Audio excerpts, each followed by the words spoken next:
Hi guys, मैं कुशल हूं Eicher Bhopal से और आज हम सिग्नल्स एंड सिस्टम्स कोर्स का मॉड्यूल 7.2 सीखेंगे जिसमें हम लाप्लास ट्रांसफॉर्म के एक और कॉन्सेप्ट के बारे में सीखेंगे जिसे कहते हैं पोल्स एंड जीरोस। तो ये लाप्लास ट्रांसफॉर्म के एनालिसिस में बहुत मदद करता है और कॉन्सेप्ट बड़ा ही सिंपल है। तो आप अगर ध्यान से सुनेंगे तो आपको बड़ी आसानी से ये समझ में आ जाएगा। मॉड्यूल 7.2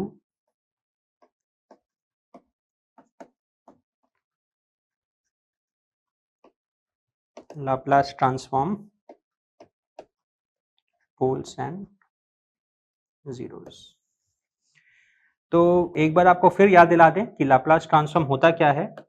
तो जैसा कि हमने आपको पिछले मॉड्यूल में बताया था कि Laplace transform is a generalisation of Fourier transform.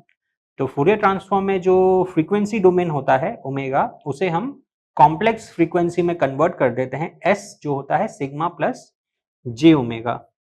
तो हमारा लाप्लास ट्रांसफॉर्म का एक्सप्रेशन हम लिखते हैं X of S is equal to minus infinity to infinity X of T E power minus S T D T, जहाँ पे s is equal to sigma plus J omega and sigma and omega are real number.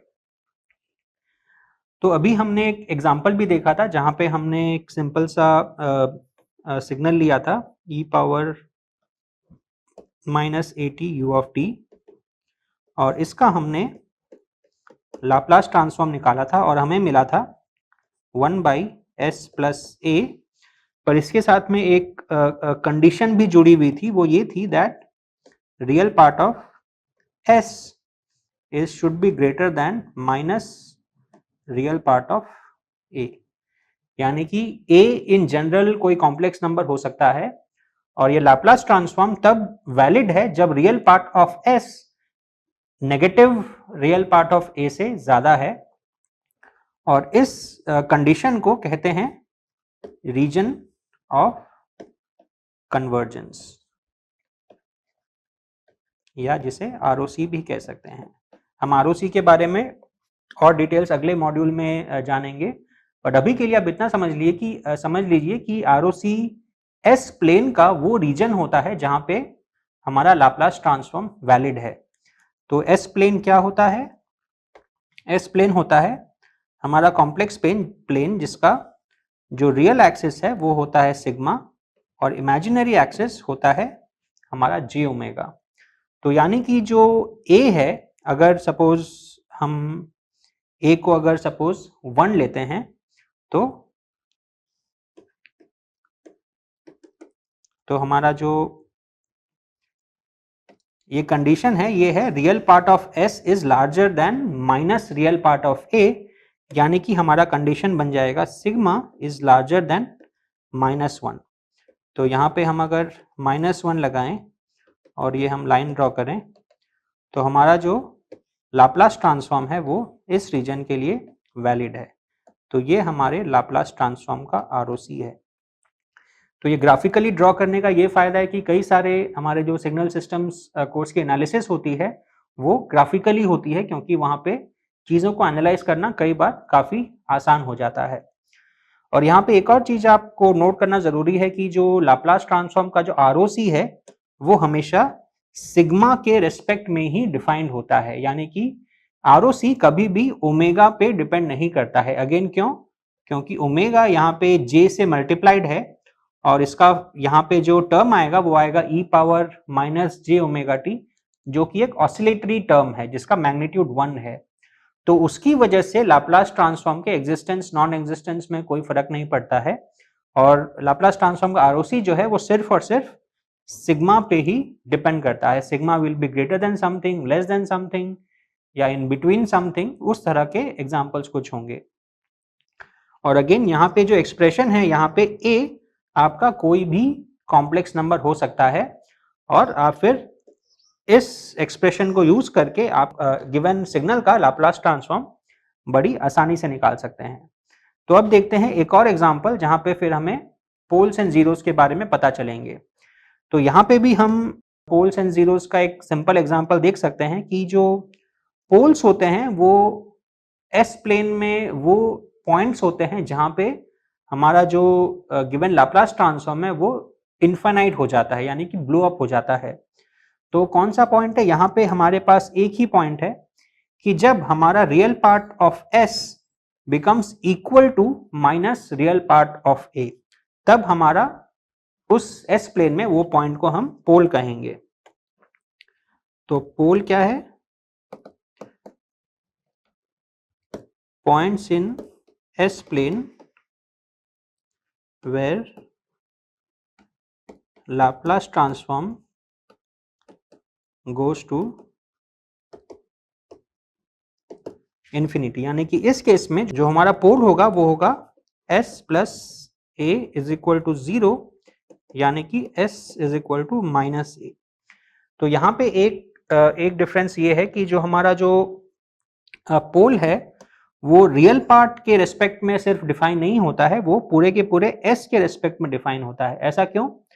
क्योंकि ये जो condition आई थी real part of s should be larger than minus real part of a, वो exponential के जो term था वहां से आई थी।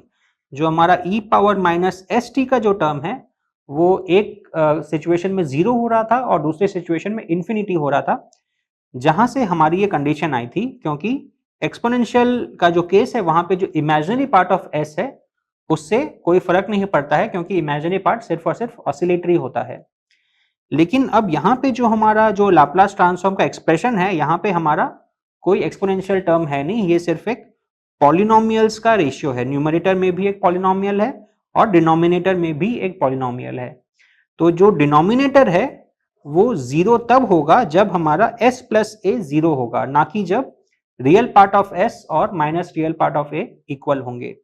तो इसीलिए जो हमारे जो पोल्स एंड जीरोस का जो कंडीशन है वो हमारे ROC के कंडीशन से थोड़ा सा डिफरेंट होता है, क्योंकि पोल्स एंड जीरोस में जो इमेजिनरी पार्ट है वो भी एक रोल प्ले कर सकता है।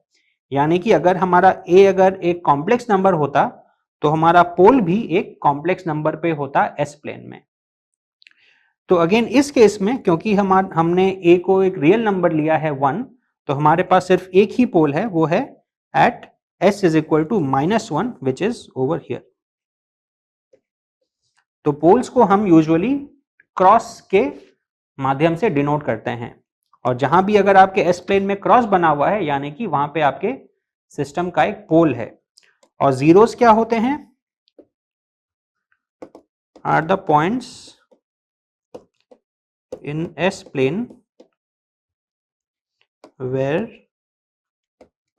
L T goes to 0। तो यहां पे हम देख सकते हैं कि यहां पे हमारे पास न्यूमरेटर में तो कुछ है नहीं, तो ये जो लाप्लास ट्रांसफॉर्म है ये 0 तब होगा जब हमारा डिनोमिनेटर जब इनफाइनाइट हो जाएगा। तो वो कब होगा? जब हमारा s जब इनफाइनाइट हो जाएगा। यानी कि हम ये कह सकते हैं कि ये जो हमारा लाप्लास ट्रांसफॉर्म है उसका फाइनाइट s प्लेन पे कोई 0 नहीं है, लेकिन जब s इनफाइनाइट हो जा रहा है तब हमारे लाप्लास ट्रांसफॉर्म में एक 0 आ जा रहा है।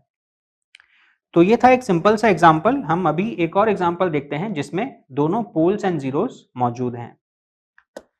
तो अभी हम जो एग्जांपल लेते हैं वो है 3e power minus 2t minus 2e power minus t into u of t। ये u ऑफ t बहुत जरूरी है, क्योंकि u ऑफ t के बिना आपका लाप्लास ट्रांसफॉर्म एग्जिस्ट नहीं करेगा।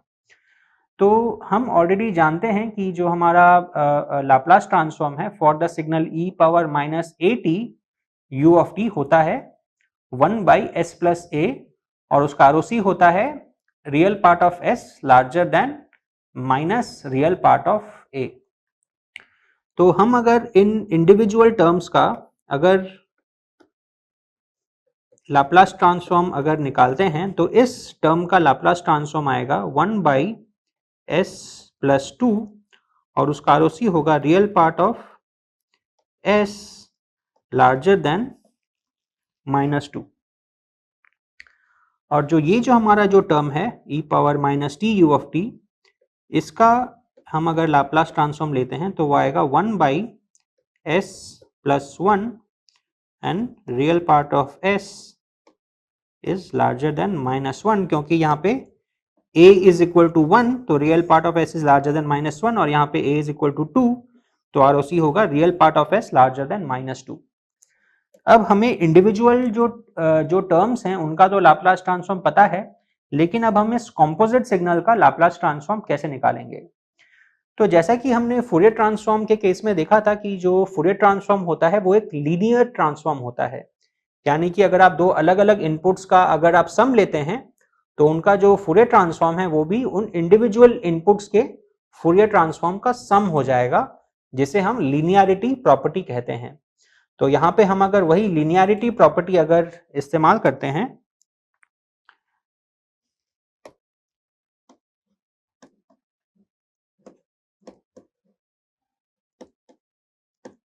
तो हमारे पास आएगा इसका Fourier transform 3/s+2 minus 2/s+1। अब सवाल है कि हमारे पास एक्सप्रेशन तो आ गया, लेकिन इसका ROC क्या होगा। तो ROC अगर आप थोड़ा अगर इंट्यूटिवली सोचें तो वो होगा कि जब हमारा ये जो टोटल एक्सप्रेशन है ये होल्ड करता है, यानी कि जब ये भी होल्ड करता है और ये भी होल्ड करता है, यानी कि जो कॉम्पोजिट जो ROC है वो इन दोनों इंडिविजुअल ROCs का इंटरसेक्शन होगा। यानी कि इंटरसेक्शन क्या होता है सेट थ्योरी में, जबकि दोनों सेट्स वैलिड हैं, तो हम अगर इन दो इंडिविजुअल ROCs का इंटरसेक्शन लेंगे तब हमें हमारे कॉम्पोजिट सिग्नल का ROC मिलेगा। तो इन दोनों का इंटरसेक्शन क्या होगा, ये है real part of s larger than -2 और ये है real part of s larger than -1। तो इन दोनों का जो इंटरसेक्शन है वो है obviously real part of s larger than -1। तो इसका ROC होगा real part of s larger than -1। अब हम अगर इस सिग्नल को अगर ऐड करें, दोनों पार्शियल फ्रैक्शंस को ऐड करें, तो हमारे पास आएगा s+2 इंटू s+1 और यहाँ पे आएगा 3 into s+1 minus 2 into s+2, और फिर हम अगर सब्ट्रैक्ट करेंगे तो यहाँ पे है 3s, यहाँ पे है 2s और यहाँ पे है 3 और यहाँ पे है 2 इंटू 2 4, यानी कि यहाँ पे हमारे पास आएगा s-1/s+2 इंटू s+1। तो अब ये जो हमारे पास जो फाइनल जो लाप्लास ट्रांसफॉर्म आया, अगेन हम अगर पूछें कि इसमें कितने पोल्स एंड जीरोस हैं, तो अगेन हम देख सकते हैं कि जो पोल्स होते हैं वो एस प्लेन में वो पॉइंट्स होते हैं जहां पे हमारा जो एक्सप्रेशन है वो इनफाइनाइट हो जाता है, यानी कि हमारा जो डिनोमिनेटर है वो जब जीरो हो जाता है। तो वो कब होता है, वो s इक्वल टू -2 के लिए होता है और s इक्वल टू -1 के लिए होता है, यानी कि हमारा जो ये लाप्लास ट्रांसफॉर्म है इसमें दो पोल्स हैं -2 एंड -1। और अगर मैं जीरोस आपसे पूछूं तो जीरोस वो होता है जहां पे हमारा न्यूमरेटर जीरो हो जाता है। तो इस केस में s-1 को हम अगर जीरो करेंगे तो हमारे पास आएगा s इज इक्वल टू 1। और अगेन आप कह सकते हैं कि जब हमारा s जब इनफाइनाइट हो जाएगा, जो बहुत बहुत लार्ज हो जाएगा, तो अगेन क्योंकि हमारे डिनोमिनेटर में s के दो टर्म्स हैं और न्यूमरेटर में सिर्फ एक ही टर्म है, तो डिनोमिनेटर न्यूमरेटर से बहुत ज्यादा हो जाएगा और अगेन ये जो लाप्लास ट्रांसफॉर्म है वो अगेन जीरो हो जाएगा। तो हम अगेन कह सकते हैं कि हमारा लाप्लास ट्रांसफॉर्म का जो एक्सप्रेशन है उसमें अगेन दो जीरोस हैं, फाइनाइट एस प्लेन पे एक ही जीरो है पर इनफाइनाइट एस प्लेन पे एक और जीरो है। तो इसका हम अगर ड्रॉ करते हैं एस प्लेन में तो वो कुछ इस तरीके से लगेगा, ये है सिग्मा, ये है जे ओमेगा। तो जैसा कि हम जानते हैं कि हमारे पास दो पोल्स हैं -1 और -2 पे, जिन्हें हम क्रॉस के माध्यम से डिनोट करते हैं। तो ये है -2, ये है -1 और हमारे पास एक जीरो भी है एट s इक्वल टू 1। तो जीरो को हम यूजुअली ऐसे सर्कल के माध्यम से डिनोट करते हैं। तो हमने अभी एस प्लेन पे जो हमारा जो लाप्लास ट्रांसफॉर्म है उसके पोल्स एंड जीरोस को डिनोट कर लिया है और अब जो ROC है उसको भी डिनोट करते हैं। तो ROC जैसा कि यहाँ पे है, कि real part of s is larger then -1, तो -1 पे हमने एक ये बनाया लाइन और उससे लार्जर जितने भी पॉइंट्स हैं ये सारे के सारे हमारे ROC के अंदर आ गए। तो यहाँ पे एक जरूरी बात समझने की ये है कि जो हमारे पोल्स हैं, जैसा कि आप देख सकते हैं कि पोल्स हमेशा ROC के बाहर होते हैं, क्योंकि ROC क्या होता है, रीजन ऑफ कन्वर्जेंस, यानी कि लाप्लास ट्रांसफॉर्म उन वैल्यूज ऑफ s के लिए फाइनाइट होना चाहिए, तभी वो पॉइंट्स ROC में होंगे। और क्योंकि पोल्स पे हमारा लाप्लास ट्रांसफॉर्म इनफाइनाइट हो जाता है, तो इसीलिए जो पोल्स होते हैं वो कभी भी ROC के अंदर नहीं आएंगे। लेकिन जो जीरोस होते हैं वो ROC के अंदर भी हो सकते हैं, बाहर भी हो सकते हैं, उससे कोई फर्क नहीं पड़ता, क्योंकि जब s जब जीरो पे होता है, यानी कि जब when s is one of the zeros, तो हमारे जो लाप्लास ट्रांसफॉर्म का जो वैल्यू है वो भी जीरो हो जाता है और वो फाइनाइट है, तो उससे कोई हमें दिक्कत नहीं है। लेकिन लाप्लास ट्रांसफॉर्म की वैल्यू इनफाइनाइट नहीं होनी चाहिए, इसी के लिए जो पोल्स हैं वो हमेशा लाप्लास ट्रांसफॉर्म के बाहर ही होने चाहिए। तो जो इस तरह के जो लाप्लास ट्रांसफॉर्म के एक्सप्रेशन होते हैं उन्हें हम बोलते हैं रैशनल फ्रैक्शन, यानी कि ये जो लाप्लास ट्रांसफॉर्म है ये दो पॉलिनोमियल्स का रेशियो है, तो इसीलिए हम इसे रैशनल फ्रैक्शन बोलते हैं और इन्हें एनालाइज करना काफी आसान होता है। इसीलिए ज्यादातर जो लाप्लास ट्रांसफॉर्म हम देखते हैं सिस्टम्स एनालिसिस में वो इस तरह के होते हैं, क्योंकि इनको एनालाइज करके इनकी प्रॉपर्टीज को स्टडी करना बड़ा आसान होता है। अब इसी तरह का एक और एग्जांपल देखते हैं, लेकिन वहां पे हम एक चेंज करेंगे कि वहां पे जो ये e का जो कोएफिशिएंट है वो अब प्योरली रियल नहीं होके अगर कॉम्प्लेक्स हो जाए या इमेजिनरी हो जाए तब क्या होगा। तो अभी हम एक एग्जांपल लेते हैं, e power -2t plus e power -t cos of 3t u of t। तो यहाँ पे अभी आप कहेंगे कि हम तो एक्सपोनेंशियल स्टडी करना चाहते थे पर ये cos कहाँ से आ गया। तो अगेन जैसा कि आप जानते हैं कि जो cos और sin फंक्शंस होते हैं उन्हें हम फेजर के माध्यम से रिप्रेजेंट कर सकते हैं, यानी कि जो cos ऑफ ओमेगा t होता है उसे हम लिख सकते हैं e power j omega t plus e power minus j omega t by 2। तो हम अगर cos को इस तरीके से लिखेंगे तो जो cos जो है वो फेजर में आ जाएगा इन टर्म्स ऑफ एक्सपोनेंशियल, और फिर हम अपना जो एग्जिस्टिंग फॉर्मूला है उसको यूज करके उसका लाप्लास ट्रांसफॉर्म बड़ी आसानी से लिख सकते हैं।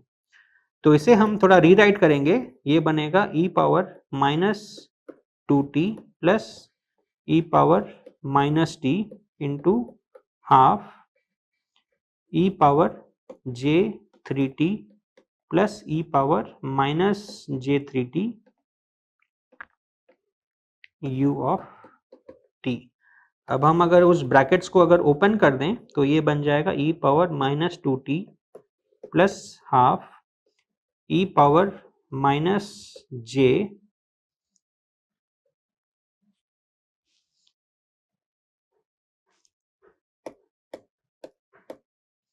e power -1 -3j t plus half e power -1 plus 3j t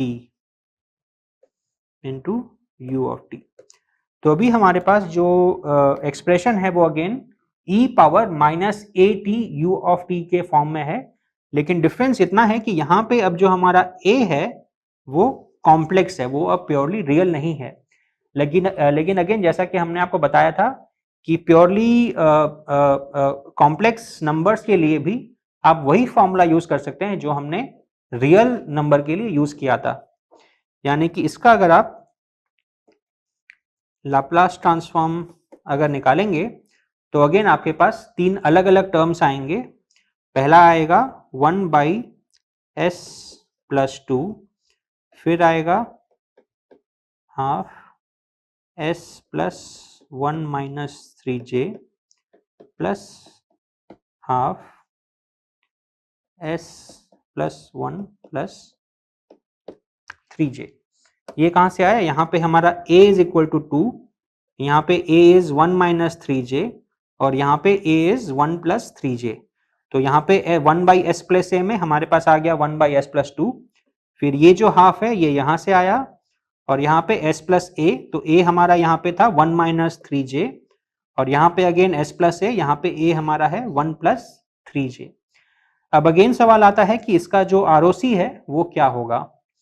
तो इस इंडिविजुअल टर्म का जो ROC है वो है सिग्मा ग्रेटर देन -2। सिग्मा क्या है? Real part of s। तो रियल पार्ट ऑफ s लिखने की जगह हम यहाँ पे अब सिग्मा लिख रहे हैं। यहाँ पे है सिग्मा ग्रेटर देन -1 क्योंकि रियल पार्ट ऑफ a हमारा अभी है 1 और यहाँ पे अगेन है सिग्मा ग्रेटर देन -1। तो फिर से हम अगर इन तीनों ROCs का अगर इंटरसेक्शन लेंगे, क्योंकि हम चाहते हैं कि हमारा जो कॉम्पोजिट जो ROC है इस पूरे फंक्शन का वो रीजन हो जहां पे ये तीनों फंक्शन वैलिड हैं, यानी कि जहां पे ये तीनों फंक्शन की जो वैल्यू है वो फाइनाइट है। यानी कि हम तीनों ROCs का अगर इंटरसेक्शन लेंगे तो ऑब्वियसली हमारे पास बच जाएगा सिग्मा ग्रेटर देन -1 क्योंकि वही रीजन है जहां पे ये दोनों ROCs सेटिस्फाई होते हैं। यानी कि इस कॉम्पोजिट सिग्नल का जो ROC है वो हो जाएगा सिग्मा ग्रेटर देन -1।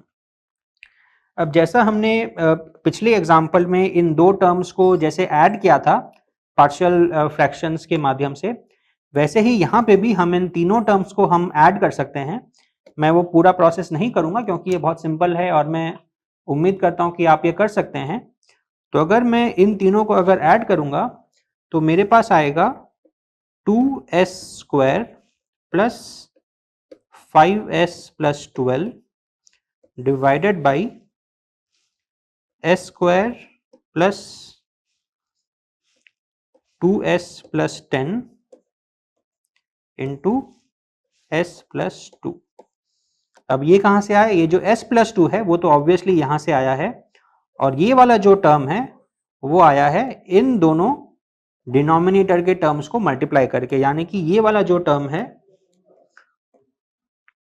वो है s plus 1 minus 3j into s plus 1 plus 3j। अब मैं अगर आपसे पूछूं कि अब ये जो हमारे पास जो लाप्लास ट्रांसफॉर्म आया है वो भी एक रैशनल फ्रैक्शन है, तो अब इसके पोल्स एंड जीरोस कहाँ पे होंगे? तो पोल्स तो निकालना बड़ा आसान है। हम ऑलरेडी देख सकते हैं कि पोल्स वो पॉइंट्स होते हैं जहां पे डिनोमिनेटर जीरो पे चला जाता है। तो एक पॉइंट होगा s इक्वल टू -2, एक पॉइंट होगा s equal to -1 minus 3j और एक होगा s equal to -1 plus 3j। यानी कि इस सिस्टम के जो पोल्स हैं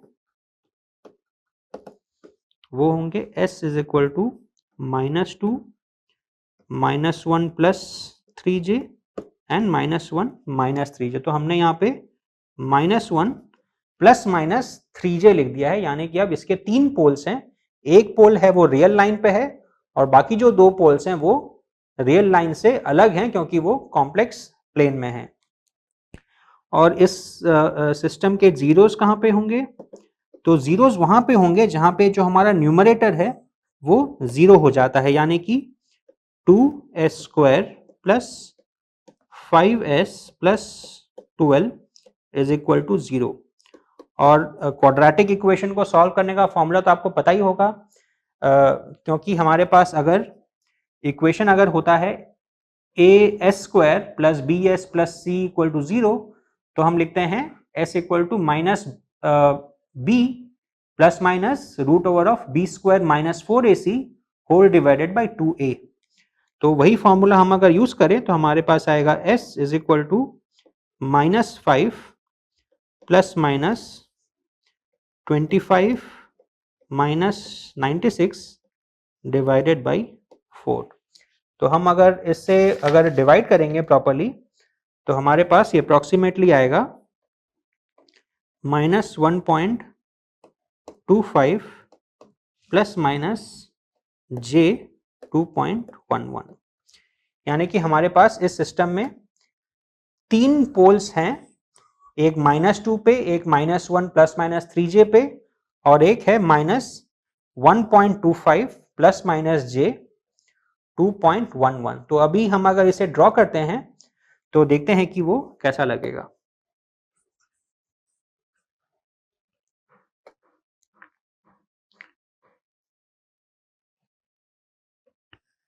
तो ये है हमारा सिग्मा एक्सिस, ये है हमारा जे ओमेगा एक्सिस। तो हमारे पास अब 3 पोल्स हैं। पहला पोल है -2 पे, जिसे हम क्रॉस से डिनोट करते हैं। फिर हमारे 2 पोल्स हैं -1 ±3j, यानी कि ये पॉइंट अगर -1 है तो हमें अब कॉम्प्लेक्स प्लेन में जाना होगा, और ये पॉइंट है हमारा एक पोल, ये पॉइंट है हमारा दूसरा पोल। तो ये है 3j और ये है -3j। और हमारे 2 जीरोस भी हैं, -1.25 ±2.11 पे। तो अगर ये पॉइंट अगर -1.25 है तो एक पोल को हम, एक जीरो को हम यहाँ पे ड्रॉ कर सकते हैं, और दूसरे जीरो को हम अप्रोक्सीमेटली यहाँ पे जीरो ड्रॉ कर सकते हैं। तो ये होगा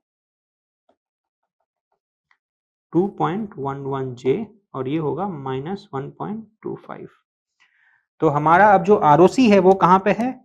ROC हमारा है सिग्मा ग्रेटर देन -1। तो अगेन हमारा ROC होगा, यहाँ पे हम ये लाइन ड्रॉ करेंगे, और हमारा जो ROC होगा वो होगा ये रीजन।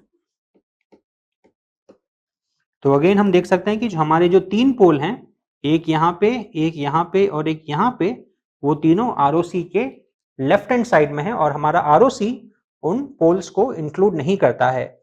इस पर्टिकुलर एग्जांपल में हमारा ROC जीरोस को भी इंक्लूड नहीं करता है, बट अगेन जैसा कि मैंने बताया उससे हमें कोई खास फर्क नहीं पड़ता है। तो इस मॉड्यूल में हमने लाप्लास ट्रांसफॉर्म के पोल्स एंड जीरोस के बारे में जाना, जो कि लाप्लास ट्रांसफॉर्म को एनालाइज करने में बहुत अहम रोल प्ले करते हैं, और जिसके बारे में हम और डिटेल्स आगे के कुछ मॉड्यूल्स में सीखेंगे। Thank you.